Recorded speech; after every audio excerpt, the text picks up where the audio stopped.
ಶೋಕಣ್ಣ, ನಾನು ನೀನು ಮಾತಾಡುವಾಗ ಒಂದು ಚೂರು ಮ್ಯಾಕ್ ಎದ್ದು ನಿಂತಿಲ್ಲ. ನಾನು ಯಾರಿಗೂ ಬಿಜೆಪಿಯವ್ರಿಗೆ ಏನು ಅಂದಿಲ್ಲ, ನಾನು ಏನು ಕೇಳಿಲ್ಲ. ದಯಮಾಡಿ ನಾನು ಮಾತಾಡುವಾಗಲೂ ನೀವೇನು ನಮ್ಮ ಮುಖ್ಯಮಂತ್ರಿಗಳನ್ನ ನಮ್ಮ ಸರ್ಕಾರವನ್ನ ಟೀಕೆ ಮಾಡಿದ್ರಿ, ಅದಕ್ಕೆ ಪೂರಕವಾಗಿ ಅಂಕಿ ಅಂಶಗಳ ಪ್ರಕಾರ ಕಾನೂನು ಅಯ್ಯರೇ ಇರ್ರಿ ಸ್ವಾಮಿ. ಏನಪ್ಪ ಇದೇನು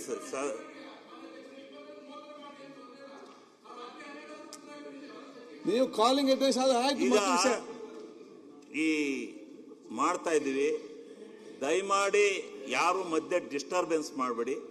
ನಾನು ಏನಾದರೂ ತಪ್ಪು ಮಾತನ್ನ ಹೇಳಿ ಸದನಕ್ಕೆ ಏನಾದರೂ ಮಿಸ್ಲೀಡ್ ಮಾಡಿದ್ರೆ ತದನಂತರ ನನ್ನ ಮೇಲೆ ಏನು ಬೇಕಾದ್ರೂ ಶಿಸ್ತು ಕ್ರಮ ಜರುಗಿಸಿ. ನಾನು ಬೇಡ ಅಂತ ಹೇಳೋದಿಲ್ಲ. ಸುಮ್ಮನೆ ಮಾತಾಡುವಾಗ ನೀವೇನೋ ಅನ್ನೋದು ನಾನೇನೋ ಅನ್ನೋದು ಅದು ಬೇರೆ ಕಡೆ ಹೋಗೋದು ಅದು ಬೇಡ. ದಯಮಾಡಿ ನನಗೆ ಅವಕಾಶ ಕೊಟ್ಟದ್ದಕ್ಕೆ ಅಧ್ಯಕ್ಷರಿಗೆ ಧನ್ಯವಾದಗಳನ್ನು ಸಮರ್ಪಣೆ ಮಾಡಿ. ಒಂದ್ ಸೆಕೆಂಡ್. ಈಗ ನಾನು ಕೂಡ ಎಲ್ಲ ಸದರ್ಗೆ ಹೇಳಿಷ್ಟೇ ನೋಡಿ, ಬಜೆಟ್ನಲ್ಲಿ ಡಿಸ್ಕಷನ್ ಮಾಡೋ ಆಡಳಿತ ಬಗ್ಗೆ ಅದು ಒಬ್ಬರೊಬ್ಬರ ಆರೋಪ ಮಾಡ್ತಾರಂತಲ್ಲ. ನಾವು ಕೂತ್ಕೊಂಡು ಕೇಳಿ ಅದ್ರ ಬಹಳಷ್ಟು ನಾಲೆಜ್ ಬರ್ತದೆ, ನಿಮ್ಮ ಲೀಡರ್ಶಿಪ್ ಬೆಳೀತದೆ ಆಗ ಎರಡು ಕಡೆಯಿಂದಲೂ ಕೂಡ. ಆದಾಗ ಅವನು ಹೇಳಿದ ತಕ್ಷಣ ಅದು ನೆಗೆಟಿವ್ ಆಗಿ ತಗೊಳ್ಳೋದು ಅಂತಲ್ಲ.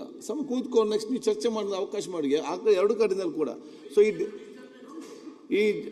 ಈ ಡಿಸ್ಕಷನ್ ಒಬ್ಬರೊಬ್ಬ ಆರೋಪ ಮಾಡೋ ಡಿಸ್ಕಷನ್ ಒಬ್ಬರೊಬ್ಬರ ತಿಳುವಳಿಕೆಯನ್ನು ಜಾಸ್ತಿ ಮಾಡಿಕೊಳ್ಳುವಂತ ಅವಕಾಶ. ಓಕೆ ಶಿವಲಿಂಗ ಅವ್ರ ಎಲ್ಲ ಡಿಮಾಂಡ್ ಇದೆ, ನನ್ನ ನೋಡೇ ನೀವು ಮಾತಾಡ್ಬೇಕಂತೆ. ಅಲ್ಲ, ನಾನು ನಿಮ್ಮನ್ನೇ ನೋಡಿ ಮಾತಾಡ್ತೀನಿ, ಆ ಕಡೆ ತಿರುಗು ನೋಡಲ್ಲ. ನಿಮ್ಮನ್ನೇ ನೋಡಿ ಮಾತಾಡ್ತೀನಿ, ನಾನು ಆ ಕಡೆಗೆ ನೋಡಲ್ಲ. ಅವರು ಏನಾರ ಅಂದ್ರೆ ತಿರುಗ್ತೀವಿ ಅಷ್ಟೇ, ಅಲ್ದ್ರೆ ಯಾಕೆ ತಿರುಗಬೇಕು? ಇಲ್ಲ ತಿರ್ಗಲ್ಲಪ್ಪ, ಸಾಕಾಯ್ತು, ಕಳೆದ ನೋಡಿ ಸಾಕಾಯ್ತೆ, ನಿಮ್ ಕಡೆ ತಿರ್ಗಲ್ಲ. ಶಿವಲಿಂಗ ಕಣ್ಣು ಮಾತ್ರ, ಕಿವಿ ಕೂಡ ಬಂದ್ ಮಾಡಿದ್ರೆ ಆಯ್ತು. ಈ ಕಡೆ ಬರ್ರಿ. ಕರೆಕ್ಟ್. ಸನ್ಮಾನ್ಯ ಅಧ್ಯಕ್ಷರೇ, ಮಾತಾಡಿ ಬರ್ರಿ. ನಮ್ಮ ಘನವತ್ತ ಮುಖ್ಯಮಂತ್ರಿಗಳು 26-27ನೇ ಸಾಲಿನ ಈ ರಾಜ್ಯದ ಆಯವ್ಯಯವನ್ನು ಮಂಡನೆ ಮಾಡಿದ್ದಾರೆ. 4,48,004 ಕೋಟಿ ರೂಪಾಯಿನ ಆಯವ್ಯಯವನ್ನು ಮಂಡನೆ ಮಾಡಿದ್ದಾರೆ. ನಾವು ಯಾವುದೇ ಒಂದು ಬಜೆಟ್ ಮಂಡನೆ ಮಾಡಿದಾಗ ಯಾವ್ಯಾವ ಮೂಲದಿಂದ ಹಣವನ್ನು ಕ್ರೋಢೀಕರಣ ಮಾಡಿದ್ದಾರೆ, ಸಂಪನ್ಮೂಲವನ್ನು ತಂದಿದ್ದಾರೆ, ಕೇಂದ್ರದಿಂದ ಬಂದಿದೆಯೋ, ರಾಜ್ಯದಿಂದ ಬಂದಿದೆಯೋ, ಕಾರ್ಪೊರೇಟ್ ಸಂಸ್ಥೆಗಳಿಂದ ಬಂದಿದೆಯೋ, ಇವೆಲ್ಲವನ್ನ ಈ ನಾಡಿನ ಈ ರಾಜ್ಯದ ಜನತೆಗೆ ತಿಳಿಸ್ತಕ್ಕಂಥದ್ದು ನಮ್ಮ ಕರ್ತವ್ಯ. ಅದಕ್ಕೋಸ್ಕರ ನಾನು ಈ ಸಂದರ್ಭದಲ್ಲಿ ನಮ್ಮ ರಾಜ್ಯದ ಒಟ್ಟಾರೆ ತೆರಿಗೆಯ ಹಣದಿಂದ 2,20,000 ಕೋಟಿಯನ್ನ ಸಂಗ್ರಹಣೆ ಮಾಡ್ತೀವಿ ಅಂತಕ್ಕಂಥದ್ದನ್ನ ಈ ಸದನಕ್ಕೆ ಭರವಸೆಯನ್ನು ಕೊಟ್ಟಿದ್ದಾರೆ. ಅದರ ಮುಂದೆ ಬರ್ತೀನಿ. ಆ ಮುಂದೆ ಬಂದು ಈಗ ಕೇಂದ್ರದಿಂದ ಬರ್ತಕ್ಕಂಥ ತೆರಿಗೆ ಪಾಲು, ಆ ಕೇಂದ್ರದಿಂದ ಬರ್ತಕ್ಕಂಥ ತೆರಿಗೆ ಪಾಲಿನಲ್ಲಿ 63,000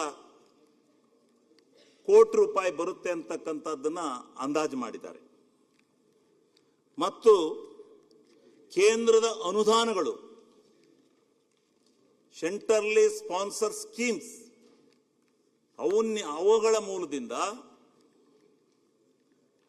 16,000 ಕೋಟಿ ಬರುತ್ತೆ ಅಂತಕ್ಕಂಥ ಮಾತನ್ನ ಪ್ರಸ್ತಾಪ ಮಾಡಿದ್ದಾರೆ. ಮತ್ತು ಸಾಲದ ಮೂಲದಿಂದ ಕಾನೂನಾತ್ಮಕವಾಗಿ ಫಿಸ್ಕಲ್ ರೆಸ್ಪಾನ್ಸಿಬಿಲಿಟಿ ಆಕ್ಟ್ ಪ್ರಕಾರ ಏನನ್ನ ಸ್ವೀಕಾರ ಮಾಡಬೇಕು, ಹೇಳಬೇಕು, ಅದನ್ನ ಪರ್ಫೆಕ್ಟ್ ಆಗಿ ಸಮರ್ಥನೆಯ ರೀತಿಯಲ್ಲಿ ಸಮರ್ಥನೆಯನ್ನು ಕೊಟ್ಟು 1,32,000 ಕೋಟಿ ರೂಪಾಯಿನ ಸಾಲವನ್ನು ವಿಶ್ಲೇಷಣೆ ಮಾಡಿದ್ದಾರೆ.